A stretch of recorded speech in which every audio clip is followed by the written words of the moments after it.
Hello everyone, welcome back to the channel. Back with another video.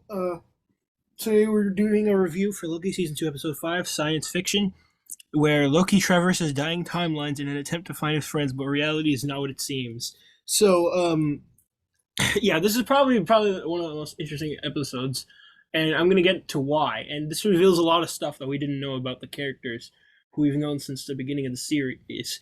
So let's just jump right into this. So the episode starts off with Loki realizing that the TVA is literally being destroyed because all the multiverses.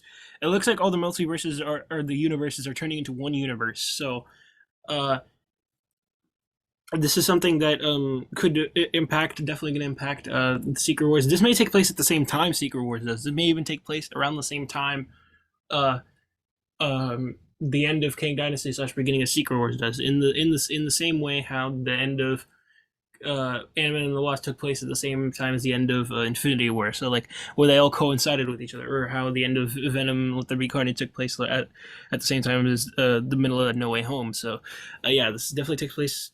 So definitely interesting that all the multiverses look like they're turning into one.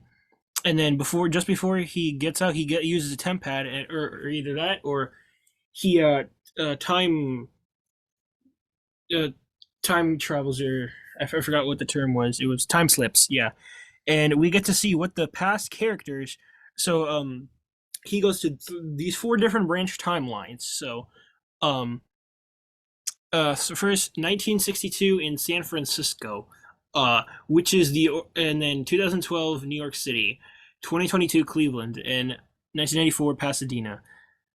So let's talk about each of those. So the first one, 1962 San Francisco. This is the origin of the character Casey.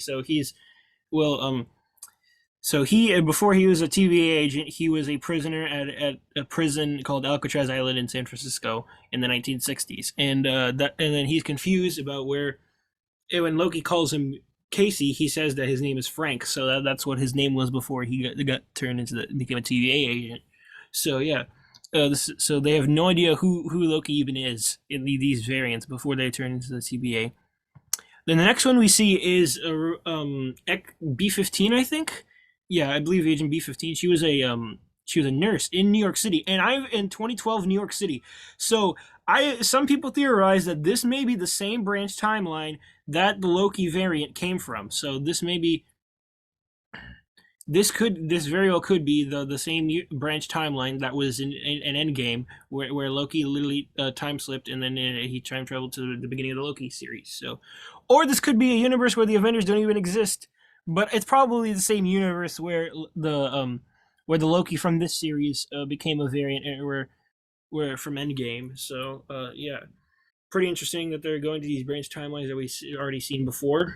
But now we have another branch timeline, 2022, Cleveland, Ohio. You have Mobius, but he was called Don, and he was a single father. And in this timeline, and he was a really huge fan of jet skis, and he did talk about jet skis a little bit in the character Mobius in throughout the past season Loki, I think. So, which explains why his fascination with jet skis, because he, I don't know, worked at a jet ski shop, even though he didn't lived in a city near water, as far if I recall correctly. But then the next one, last variant we see is OB. Well, he was I don't remember what his name was, but OB, Agent OB, Ouroboros. Before that, before being working at the TVA, before being called Ouroboros, he was just a tech nerd from Pasadena. He was interested in sci-fi, hence which is why the name is called episode name of science fiction, and he got a lot of books. He even put his own books in libraries. He paid them so he can make money off of the books, because of the books he makes. Because but then they just give it to him for free because he made the books. So at the library. So then or at a bookstore. But then Loki meets him. Well, actually, he meets all these variants, but but he really spent more time with this OB variant, or the OB pre TVA OB. And this is OB's laboratory, if you could put it that way. And this is literally the exact same. This may be an early version of what his TVA office looks like, if you to put it that way, or TVA lab, because they look exactly the same, like the design, literally, like the sides, the this part, like literally, even air conditioning looks the same. Like it's all the same. Really, it's really crazy. But yeah. So he explains what like about how the temp pads, and he even Loki even gives OB this version OB a notebook, well the TVA handbook, which ironically was invented by OB himself. So even though this was before OB got into the TVA, so this may be how the TVA got created. It may instead of just Kang, it may have been through OB, or OB may have been, and Loki may have been the one who created the TVA this whole time. So next part, you see the temp pad. Okay, that I mentioned that he took about 18 or 19 months to invent, which is like a year and a half.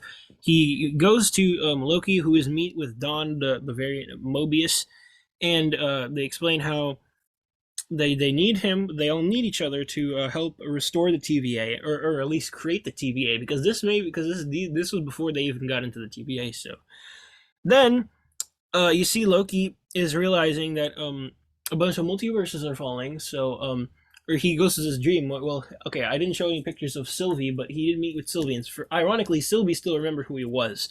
So because she uses the temp pad to like bypass all the multiversal memory wipes or something like that, or the Lokis are just all immune to these memory wipes. So it's possible some Lokis may know who may have survived the No Way Home memory wipe, but who knows? But yeah, and you see, so then eventually Sylvie's the universe Sylvie ended up in eventually collapses, and then she joins them at OB's laboratory in Pasadena, and yeah, they see them all together. Sylvie's not pictured though, but yeah, we see all of them together, the band forming together, to put it that way, the team to make the TVA.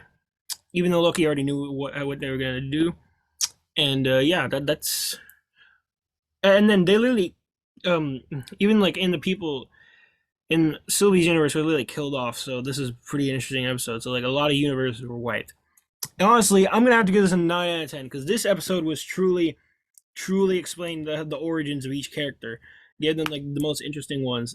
They all had interesting backgrounds before they became variants of the TVA, and they were afraid to, and they were not afraid to just kill off universes because like as before Sylvie could have disappeared, they her universe was literally collapsing, literally every single part of it into strands, similar to how Kang did in or Victor Timely did in the last episode. And so yeah, um yeah, this is definitely the best episode by far, better 9.5. So next episode could even be better. It could even get 10 out of 10. But I'll have to the only complaint about this episode is that you didn't have Victor Timely in it. I don't know. Maybe Victor Timely could have done something.